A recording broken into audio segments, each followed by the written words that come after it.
Well, that's one way to start a show. What's going on, y'all? Welcome back to the Check Swing Podcast with myself and, of course, the brains and brawn of the show. Coach Santa is in the building all the way from Baltimore, having big fun. Welcome back. It is live. We are live. It is April the 16th, 2025. We are moving right along. It felt like January was taking forever, and then everything just started flying after that. Like we went through February and March like that. I don't know how you feel, but that's how it felt to me. Agreed. Oh my goodness. I'm glad it's finally leveling off. Absolutely. Absolutely. We got a lot to get into today. We appreciate y'all for hanging with us. And we're gonna have some fun as usual today. And but first I gotta ask my folks how they been. I like to ask my people how they been, make sure they good. So people, that you being you, Miguel, how you been? Been well, sir. Been well, sir. Looking forward to the spring so my arthritis can finally subside. Yeah, that arthritis ain't no joke. That tendonitis ain't no joke. That feeling, that pain, that swelling, that man, listen. I'm happy for you. I am glad that the summer is coming and you will not have to deal with that because no, don't want to deal with it. Excuse me, but we're back. We got a lot to talk about today. Got to talk about the Phillies. We got to bring up the Phillies. All right. We got to bring up the Phillies right now because the Phillies. I want you to say it, Miguel, because you said it in the notes. You said it in the pre-show meeting. So I want you to. What are the Phillies doing? Your Philadelphia Phillies are Phillying. The Phillies are Phillying. I couldn't have said it better myself. Even right now, like I look at the game and they're down right now, and they shouldn't be down to this team. I mean, the Giants are okay; they're an okay team, but if we think about where we were about a week ago, it was about a week ago. A lot of people are like, "Are you riding with this team? Are you are you with the Phillies early because they beat the Dodgers 2 out of 3? They look great and blah blah blah." And everybody was I shouldn't say everybody, but people wanted to push that the Phillies are where they need to be. And it felt at the time. They did that. I was happy that they did it. I enjoyed that how they did it. It's about how they did it. But we wanted to see more of it. Miguel, go ahead. I just want to deliver this line, okay? Aaron Nola has pitched 4 innings tonight, 6 hits, 4 runs, 4 earned, 2 walks, 7 Ks. He always gets his strikeouts. However, he's a number 3, number 4 starter on a championship team, maybe even a number 5. Every year, I'm on my soapbox trying to trade this guy. Every single year, we had the opportunity to trade him a few years ago, but it's like I know he's homegrown, and I know Eagles do this too sometimes where they hold on to a player because they are homegrown. But it's like, yeah, I mean, I tell you what. A couple years ago, I wasn't on that boat with you, but I am right now, and the reason I am right now is because of the other arms, how the other arms are. Christian Sanchez, excuse me, Christopher Sanchez, Ranger. We gotta see what Ranger looks like. Luzardo.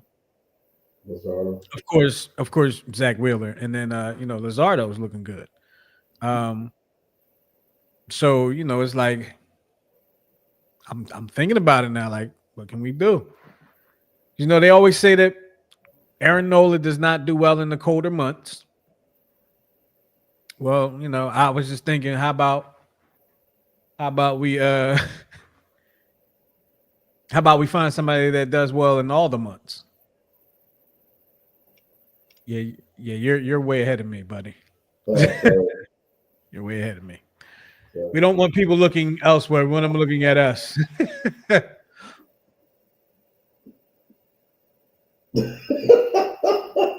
It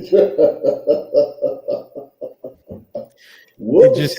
it just happened here in Philadelphia. So it happened in Baltimore about 30 seconds ago. It just happened here in Philadelphia. So. Awesome. If you don't know what we're talking about there's a baseball game on TV that we were both watching, and there's some exciting things that happen. But the Phillies are Phillying, and I mean, where were you on this team, Miguel, coming into the season? Where are you right now on this team coming into the season, knowing we're just 3 weeks into the season? 2-3 weeks in? Baseball's probably the most difficult to follow because baseball has so many ebbs and flows. It's the longest of all the seasons. I mean, 162 games. I mean, you can literally go on a 10-game losing streak and still be in contention by August. You know what I mean? So that's why it's so hard in the beginning. But I think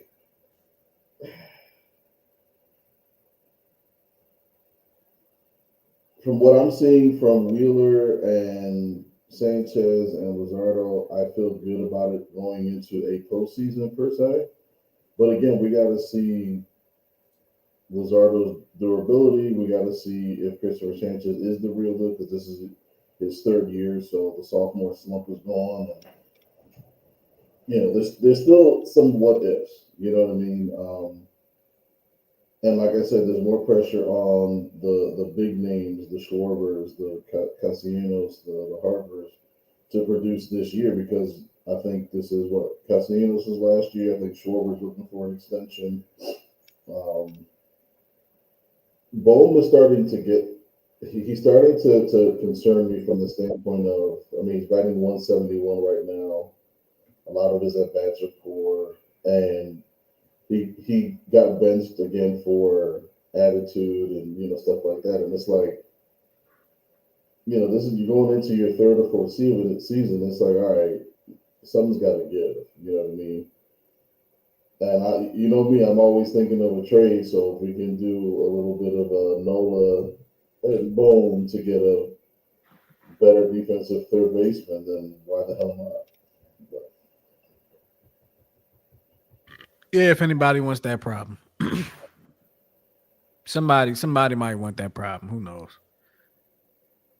We don't need that problem. We already had that problem. We don't you trying to get rid of the problem for us. Hit us up if you have an opinion on the Phillies right now. 669-275-0548. That's the number to call. The Phillies are frustrating to me. Miguel. They're frustrating to me. And they're probably frustrating to a lot of the fans. Yeah, I gotta take off my glasses and whatnot. They're frustrating to me because they're a team that has shown you they can win in two different ways. They've shown it. Mm-hmm.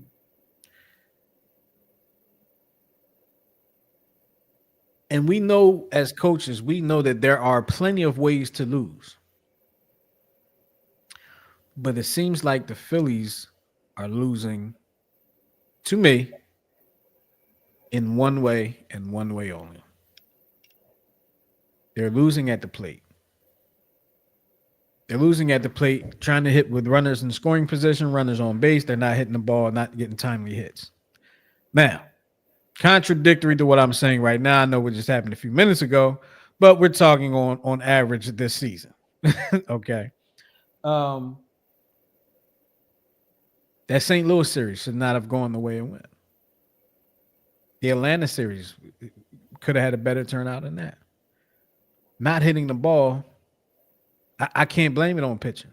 I just can't. I know the bullpen needs to be stronger. We got to, got to have a little. I got to shore up the bullpen a little bit, probably more on the back end. But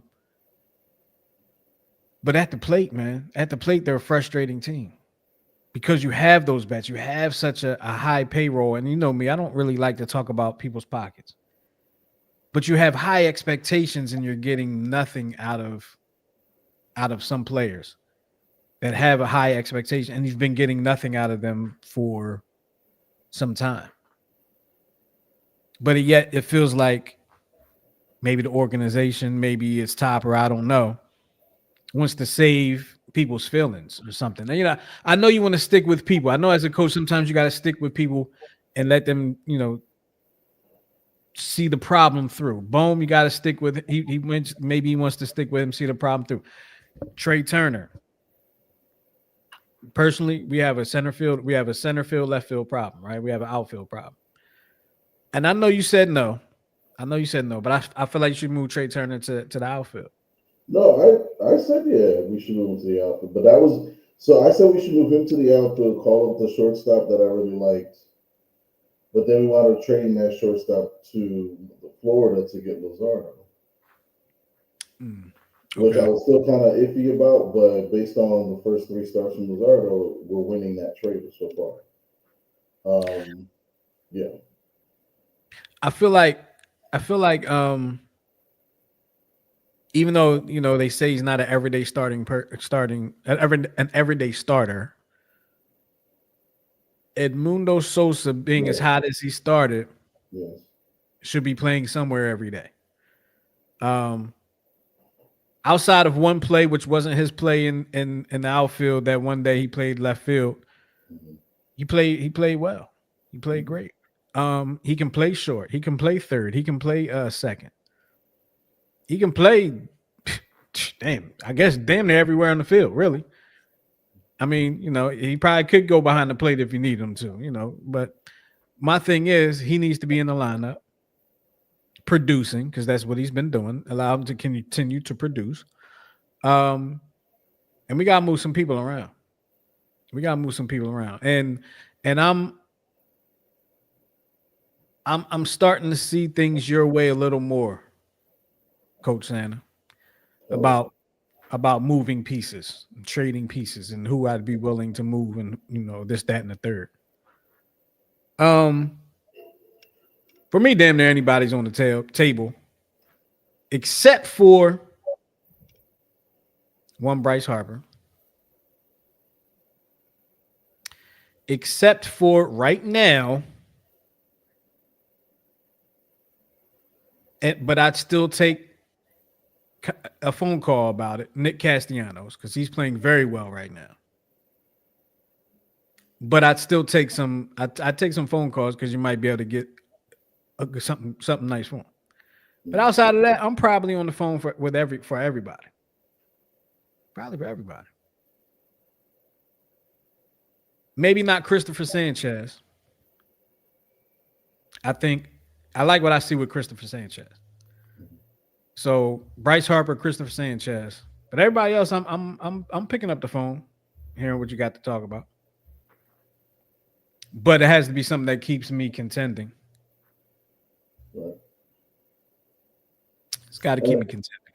and I think the thing just to the hardest thing is dealing with players because when you talk about changing positions stuff like that, Sosa's going to play wherever you want to wherever you want to play him. But then I think what it came down with Turner is that Turner really believes he's a shortstop, and I see some improvements because I know the infield coach Dickerson, I believe is his name. He's been working really hard with the whole left side of the defense, working with Bone and stuff like that. And I see subtle differences, like the way they're attacking the baseball, the way they're maneuvering themselves. Um, when the ball is to the left or to the right, which has been their Achilles heel, is when they're moving to the sides, and that's where the source of the errors are coming from. But what do you do if a player is not willing, to move? Like the situation in New York with Marcus Stroman. He's pretty much had like bad start after bad start in New York, and he keeps cutting everybody up. He says, "I'm a starter," and then I think one of the reporters was like, "Well, you don't think you're suitable for the boy," and he's like, "I want a starter." And I'm like, "Bro, 6 runs last game, 8 runs the game before that. It's like something's got to give for you to stay in the rotation." And I think the Yankees are going with like a 6-man rotation right now. I don't know if that's to All right. appease Strowman or to stretch things out. I don't know, but yeah, I think it's time. It might be time to start thinking of moving. And Turner started out as an outfielder. He Who's the started out. outfield? He started out as an outfielder when he was with the Nationals, and then I believe he was drafted as an infielder, but he also was an outfielder because of his speed. But they put him in center field. When they won the World Series, I believe he played short, but he did have. That's when they were transitioning him out of the outfield, going over to shortstop. Gotcha. Gotcha. Well, I don't know. When I watch this team, and I know it's baseball, and I understand the ebbs and flow of the season in baseball. I get it, but you want to see your team that is built to compete look better, that can look better than they've been looking. You don't want to see the same things happening over and over again that have just been that have just been happening the last few years. And what do I mean? What am I talking about? The weak at bats. The weak trying to hit the home run and you don't hit anything else. But that game, like you said, the game against the Dodgers, right? The series against the Dodgers. I can't remember if it was the second or third game, but I think the 7, 8, and 9 hitters they walked like I think a total of like 7, 8 times in that game. They were taking pitches, they were turning the lineup over, they were generating runs. I think they were down like 4-0, came back to win. It's like that's it right there. That's the formula. But then I don't know what happens. Whether like you said, it's either I don't know if it's day game after night game. Maybe they don't do good after like third Thursdays. I don't know.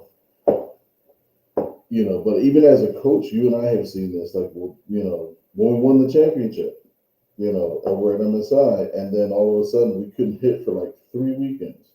We lost like 7 in a row, and I think it's just the mentality. Once you win, it's like, okay, well, maybe it'll get easier, or it's just going to come to me, or whatever the case. Coach Hunter, why do you think the Yankees being in the first place is fool's gold? They're the defending American League champions. They should be in first place. You just don't feel like they played well enough, and they just happen to be winning games. Let us know. Give us some detail on it. Let's move on. Last night was the last night. Yeah, last night Major League Baseball celebrated Jackie Robinson, as they do every April 15th during every season, or yeah, every season. April 15th is Jackie Robinson night. Um, and the entire league wears the number 42 jersey, and the night is dedicated to Jackie Robinson, who, if you don't know, I hope you do, but if you don't know, Jackie Robinson is the player that broke the color barrier um, when he was signed and played for the Brooklyn Dodgers. What year was that, Miguel? 19. Technically 45, and the Yankees signed with the Montreal Royals, which was their minor league affiliate. And I always tell the story of I had the opportunity to play at Jackie Robinson Stadium in Daytona, Florida, which is where the actual stadium itself was the stadium that was denying Jackie Robinson access to play. It was a minor league game when he was with Montreal. They were there to play a game, and they were denying him access to the stadium because, of course, he was a black man. Um, so it was an honor for me to actually get to play in that stadium that is dedicated or named after him. Um, And to answer the question, Coach Ryan Hunter said our pitching rotation is trash. We can hit, but we will hit that All-Star game slump. Maybe the Phillies are doing a backwards last year Maybe. because that All Star game is where it went all wrong for them after the All Star game last year. Yeah. But yeah, last night they honored Jackie Robinson as they do every April 15th on Jackie Robinson night. Uh, all players wear the number 42. And the number 42 has actually been retired throughout Major League Baseball. So there will not be another player wearing the number 42 in Major League Baseball ever again. Some of the last players to wear the number 42, Mariano Rivera, Mo Vaughn, some of those people. Just a couple names. I think they were grandfathered in. That's why I mentioned though they were grandfathered in because they were already wearing the number 42. So after MLB said nobody can wear that number, they said you can finish your career wearing that number, but after that it's done. Um, but the Dodgers, okay, the Dodgers, the team that Jackie Robinson broke the color barrier with, it came under a little bit of fire yesterday, Miguel. They came under a little bit of fire. A little. I have the video if you wanna. Yeah, I see. I'm gonna put it up there. So let me kind of explain what it is. So people the throwing out of the first pitch in baseball for people that may not know baseball, the throwing out of the first pitch is like a ceremonial thing. They do it during Major League Baseball games. Sometimes like your leagues, your local leagues, or your little leagues, or adult leagues. They'll have a ceremonial throw out of the first pitch. Maybe I'll have a dignitary do it or a hero, local hero, or something like that.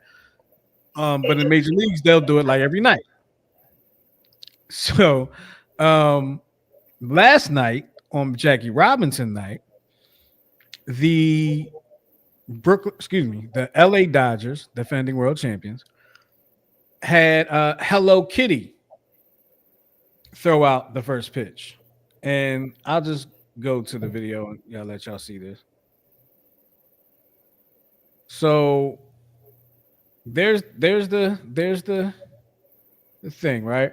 The video of the first pitch, and as you see, Hello Kitty is dressed in a custom Dodgers uniform with the number 74 as opposed to the number 42.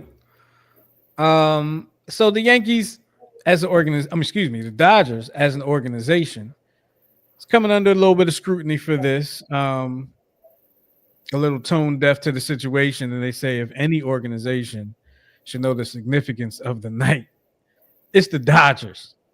The Dodgers should know better than to have the mascot not wearing the number 42 on Jackie Robinson night.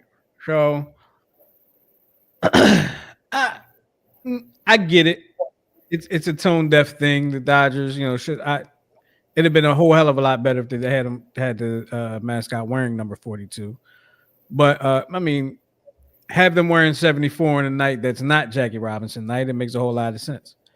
Um and Coach Hunter said in 74 for the Dodgers was Kenley Jensen. Their closer the last 3 or 4 years. Interesting. But no, none of it makes sense. Like none of it. There's no explanation for it. There's no. I mean, it seems like Major League. It seems like Major League Sports is like they're just making decisions based on dollars and cents, I guess you can say, and they're just becoming like you business. said, tone deaf. Like Pittsburgh, the Pirates with those two incidences with the Roberto Clemente wall, and there was another incident where they had, how like you get those when the stadium is being built, you get to have those ceremonial bricks. Mm-hmm. Like you pay to have like your brick and a name as you walk into or whatever. So Yep. when they were remodeling a section of the stadium, they actually dug up those bricks, and somebody took a picture of them and said, "These are all the bricks from the PNC Park." and they were at a dump yard or something like a junkyard. And they said allegedly that they were just being stored there until they figure out what they could do with it. But again, it's like optics. Those are treasures that people have actually paid for, Right. and we just dump it somewhere until you figure out how to make money off Well, here's what I would say, and you said I'm kind of responding to the statement you said about it seems like they're making the decisions on based on dollars and cents. Completely agree with you there. Um, the game, the games that we grew up with, Miguel, they no longer exist. it. They no longer exist. Um, the nostalgia, it no longer exists. Um, It's not even nostalgia, it's pride, like well, it's so honor, pride. That there's you so much money in the game now because yeah, but remember, let me remind you of something. A lot of times, the people that own these teams now, if they're people at all and not a business, communist. they may not have come up grown up with the tradition. Okay, and you understand what I'm saying? For whatever the team may be, Like they Josh may not Harris. have come up with that. The heritage of the culture of that team, and they're going to do what they want to do with that team. Did you say Josh Harris? Yeah, because he owns the New Jersey Devils, the Right, 76ers, and the right. Washington Commodores. Commodores. There would be nobody. I'm just going to say this: that nobody that would grow up. I'm going to say a 4 for 4 person. I'm going to say Eagles, Flyers, Sixers, Phillies.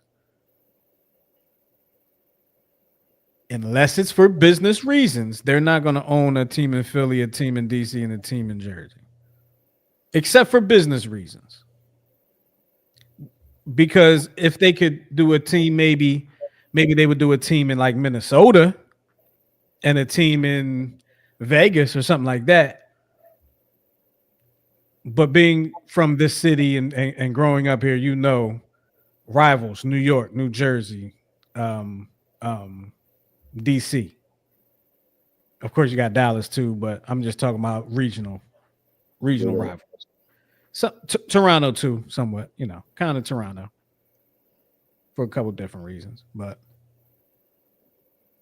now these teams, like I said, the games we know are no longer they're no longer there. So I don't know the Pittsburgh Pirates situation. I don't even want to look it up, but it could be a thing where there might be some new people making the decisions that they may not even have a clue of who Roberto Clemente is. They may have bought somebody into, but it needs to be their job to know that if you're talking about you want to have your game steeped in the tradition, your team steeped in the tradition.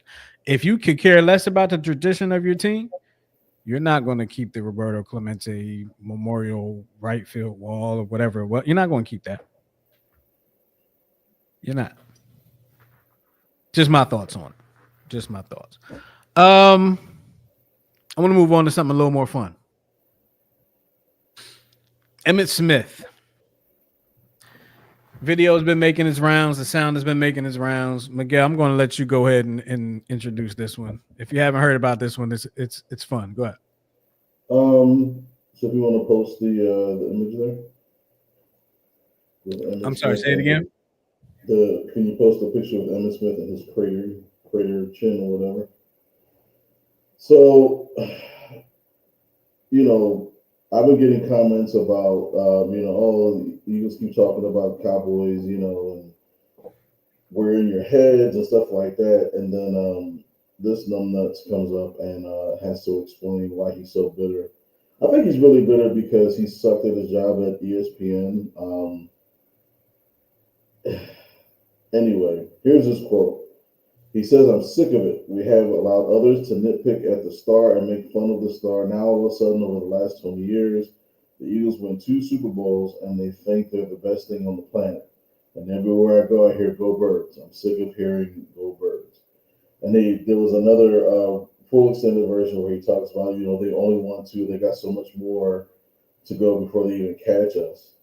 But at the end of the day, I mean, you're pretty much into a generation where people were born and lived for 30 years and they don't know anything about a winning Cowboys franchise. If you're sick of it, tell your owner to sell the team or get a general manager or die, because those are the only ways that you're going to be even more competitive. But he's told everybody that I know what I'm doing and this is my team and I do what I want. So you can't complain about it. Just stay where you're at. Enjoy your 96 VHS of all of your Super Bowl championships. Quit bitching and get the Eagles name out your mouth. I just had a vision of Miguel walking on stage and slapping the hell out of Emmitt Smith because he said keep his Eagles name out your mouth. Um, I'm gonna I'm gonna I'm gonna say this to Emmitt Smith. You're sick of it. You're sick of hearing "Go Birds." That's funny, Emmett, because I'm sure you wasn't sick of hearing you ain't been sick of hearing "How about them boys? We them boys" for the last 30 years, even though the last 30 years ain't nothing happened with them boys. You sick of that? You sick of hearing "Go Birds," but I mean, listen, the Eagles just won the Super Bowl. What else are you supposed to hear? No other team can celebrate right now but the Eagles.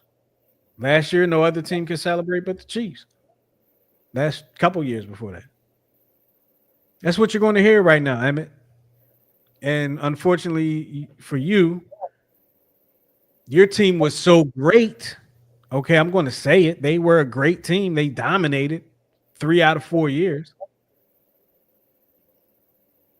That people still believe that your team is their team and that they are still that great. And they still talk to this day. Emmett Smith, Mr. Emmett Smith. Cowboys fans still talk to this day as if you guys are still playing for the team and dominating. I want you to understand that, Mr. Smith. We are sick of hearing the Cowboys fans just as much as you are sick of hearing everyone nitpick at the Cowboys and hearing "Go Birds." That's all I have to say about that. Can I end with one final thing? Can you end with what? With one final thing? Yes. Can you play the last video in the sequence there, please?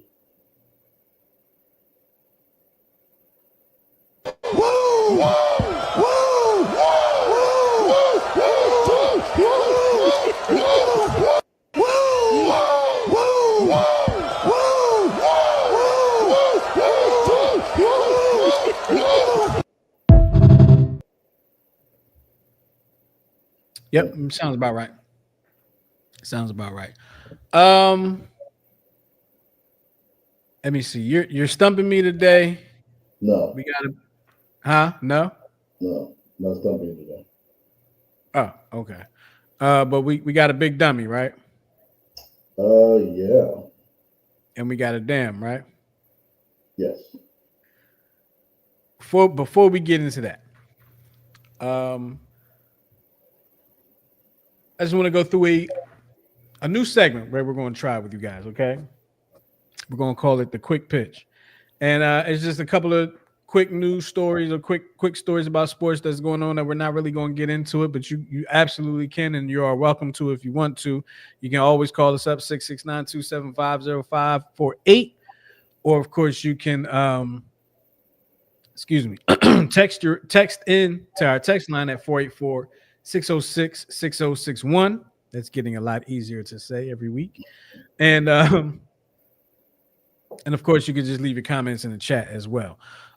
So for first pitch in the quick pitch, I read that Hall of Famer, or I guess he's getting inducted into the Hall of Fame in the next induction. Hall of Famer Dwight Howard will be joining the Big Three. That's Ice Cube's 3-on-3 basketball league. So that's going to bring some interest, some more interest to the league. Seeing Dwight Howard play in that league, NBA Hall of Famer Dwight Howard playing in that league, or Basketball Hall of Famer, NBA fame. Um, Aaron Donald Stalker. Miguel, you want to tell us something a little about that? Yeah, apparently he has a stalker named Janelle Anwar who's been terrorizing his family since 2020, even threatening the life of his own 3-year-old son. Um, so she actually has claimed that she is actually married to Aaron Donald, but he claims that she's in her 30s and she's crazy, and now she's demanding, not now she's controlling the situation by sending a divorce decree to him and demanding $1,500 a month and a quote unquote settlement of $6.5 million. So he's filed a restraining order with the Los Angeles County's office, District Attorney's office, and stay tuned for more on that. Yes, quite the situation there. Jalen Hurts is named one of Time Magazine's 100 most influential people. Um, I can see that. I mean, I don't know how to not see that, but Jalen Hurts has like a way about him, the way he comes off in public. I don't know him personally, but it just he has an interesting way about him. Like you just want to have a conversation with him, almost like he's wise beyond his years, and we just and we're not seeing that from him. I think people like Derek, this use the term he's been here before. yeah, Derek Jeter actually wrote a verb about Hurts, and he says, "I admire how great athletes deal with both success and failure. What Jalen Hurts went through in being benched during the 2018 National Championship game would break a lot of people down, but not Jalen. He focused on what he could control and found a new path to success." And then he goes on to kind of talk about the defeat in the 2023 Super Bowl. How that would have many men would have lost motivation and lost the picture of um, what the key goals are, but he got himself together, and he's definitely deserving of the honor. So some nice Yeah, words from Derek Jeter. definitely influential, and he's right now he's one of those people that you wouldn't mind your son looking up to, and playing the game like them and carrying themselves like he does. Um, because I know growing up, it's hard to you hope your kids look up to the right people, right? To the right type of people. Um, I just think about some of the people we had to look up to growing up. We had good people to look up to, and we had some wild people to look up to too. Like think about our teenage years. There was a man named Dennis Rodman who married himself or something like that, right? Didn't he marry himself? I just remember wearing a wedding dress. Yeah, yeah. Um, we had Charles Barkley, who I love Charles Barkley, but he told us he is not a role model, and people still looked up to him. We had Michael Jordan, very competitive person, made it look very easy, and really influenced the way we look at sports today. Somewhat of a good person to look up to, and then you hear about the gambling and the all the other stuff. And you're like, okay, he's kind of a good person to look up to, but certain things. Jalen Hurts seems like a very good person to look up to, and I'll leave it at that. AHL player gets suspended 10 games for abusing an official. Y'all want to see this? So I put abusing an official in air quotes because I mean it is a hard hit, but abuse I don't know. The video kind of It tells looked you. more like a shove to me, but we'll let the people tell us. Here we go. Dump it back in the other way. This one's deflected at center and gets knocked down. Was the Oh, somebody cussed. Like, come on, bro. Come on, man. Like, honestly, like he's lucky. And the Islanders dump it back in the other way. This one's deflected at center and gets knocked down. Was the I think when it's like that move right there, I really think like in his mind he was trying to get around another player because he saw it was a different uniform and whatnot. And then it just like, oh my God, wait a minute. It's not like that's the reaction that he has to it. And to his credit, he did check on him, make sure he was okay, yada yada. But I don't know. Sometimes the video doesn't tell the whole story, but and the Islanders dump it back in the other way. This one's deflected at center and gets knocked down. Was the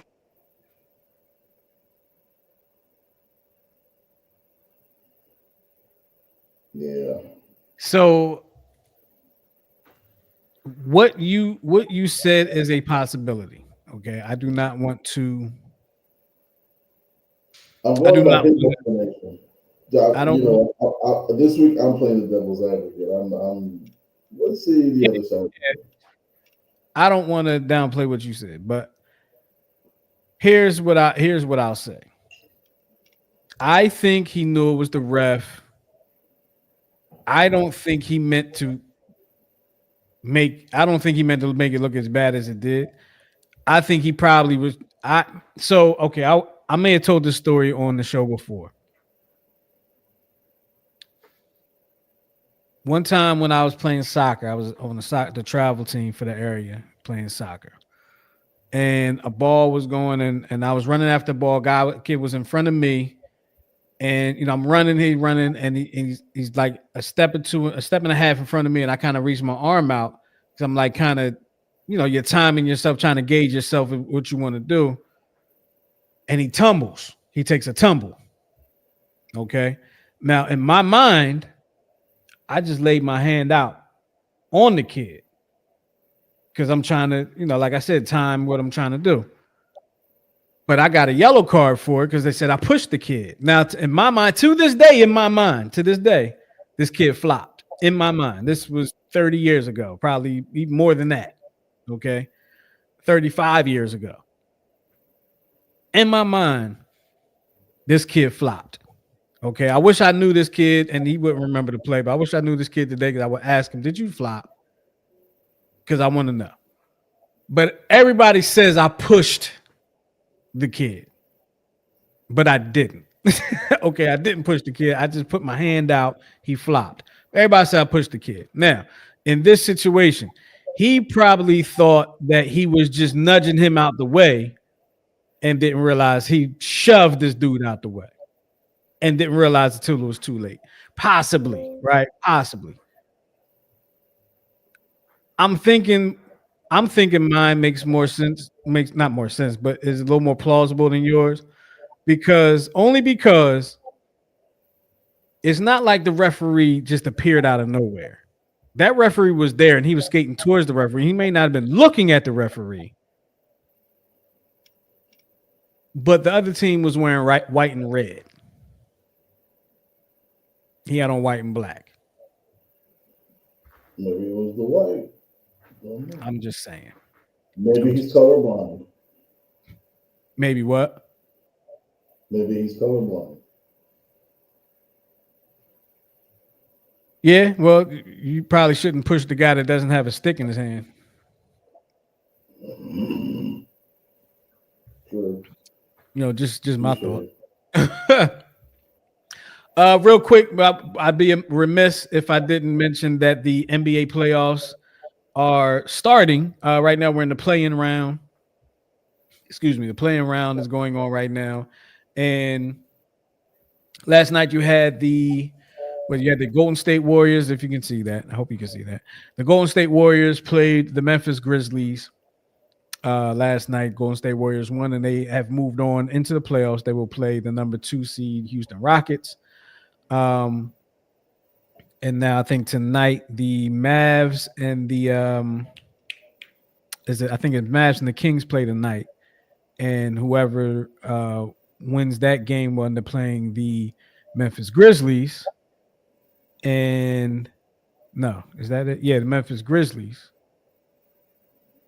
And whoever wins that game will end up being the 8th seed in the West. Tonight you have the Bulls and the. I should have it all in front of me. Is it on this page? Because I don't see it. But tonight you have the Bulls and the Heat playing each other. And what's the other game? I completely forgot. I'm blanking on it. You got the Magic. No, not the Magic. I'm blanking on it. I thought it was on this page. Oh, you have the Chicago and Miami, Dallas, Sacramento tonight. And then you have what's today's date? 16. Then you have you had Atlanta lose to Orlando last night. And like I said, Memphis lost to the Grizzlies. Memphis lost to the Warriors last night as well. So I say all that to say, I bring it all back. The next play-in the East will end up playing the Cavaliers, whoever wins the next play-in in the Western Conference end up playing the Oklahoma City Thunder. As we all know, the Sixers are not in it. They were not going to be in it, and they don't need to be in it.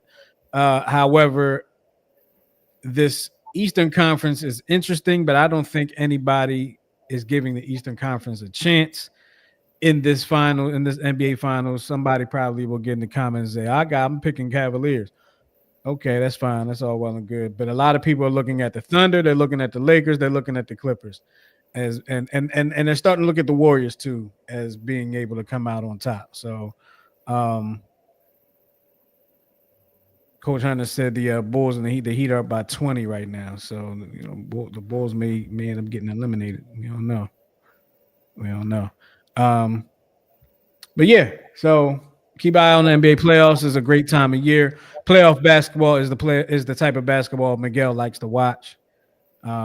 He's used to seeing that type of basketball throughout the season, but they don't play like that anymore. It gets a little more physical and aggressive in the playoffs. So, and I saw that face. I guess that means you're still not going to watch. But okay, to each his own. It's your prerogative.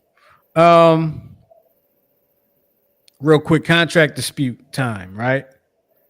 Contract dispute. I said we weren't going to talk about it, but Coach Hunter had mentioned something about it earlier. Coach Hunter says Celtics Clippers for the NBA championship. That would be interesting.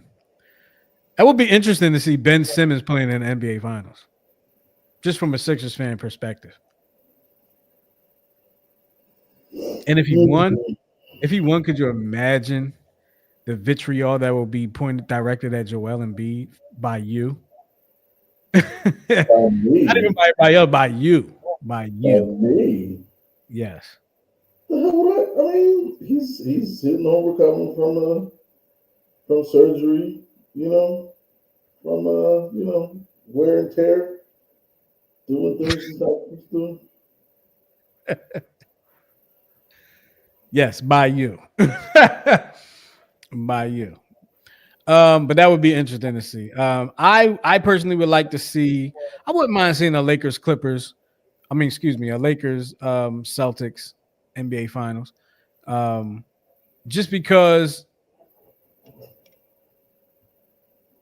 Lakers Celtics. That's always nostalgic. But I don't really believe in anybody else in the East. To be honest with you, I don't believe in anybody else in the East right now. So. The Cavaliers are the number 1 seed, and they've been one of the best teams all season long, and I still don't really I guess I got to see it. You know what I mean? Got to see it. What do you want me to go to now? You got a few things up here because we're getting ready to we're winding down. So go to the big dummy video. Do you see the title at the bottom? It says Yes. big dummy. Okay. There we Yeah. go. So, Okay. so this is at the White House where the the caption says it all. Go for it. It's a championship trophy ceremony at the White House. Okay. Ohio State.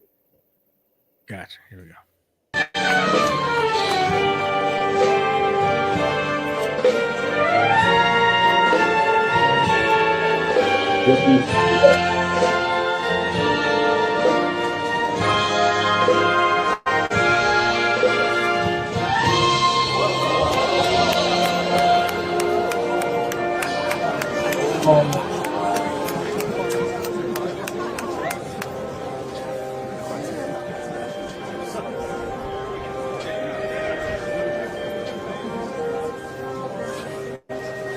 Wait, was that JD Vance?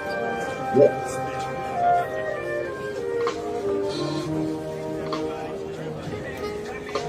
Holding the trophy proudly. Big dummy. Big dummy. Big dummy. Yeah. I mean, it wasn't something he did though, right? He just picked it up and it broke, right? Did it break or is it two pieces? Well, it's two pieces now.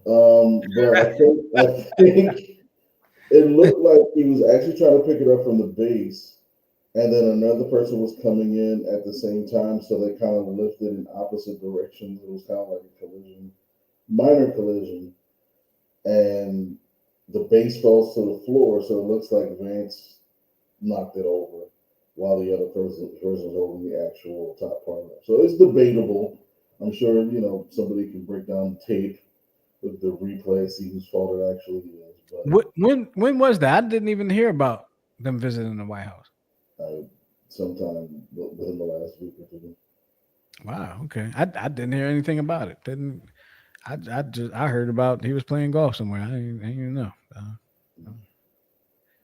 Shows what I know. All right. So now are we just going to jump into the damn video? Let's go into the damn. I this is in honor of you, because I know how you love to see. Oh no. Just it's quick, but at least there's a running start. I'll put it that way.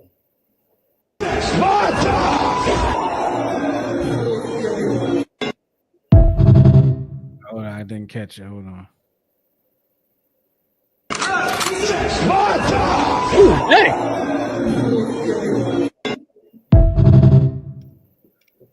I want to see that again. I want to see it again.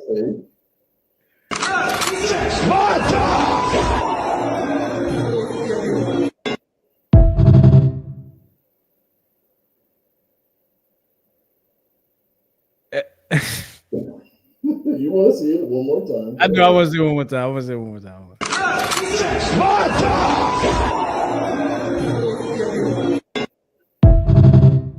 Okay, so I have questions.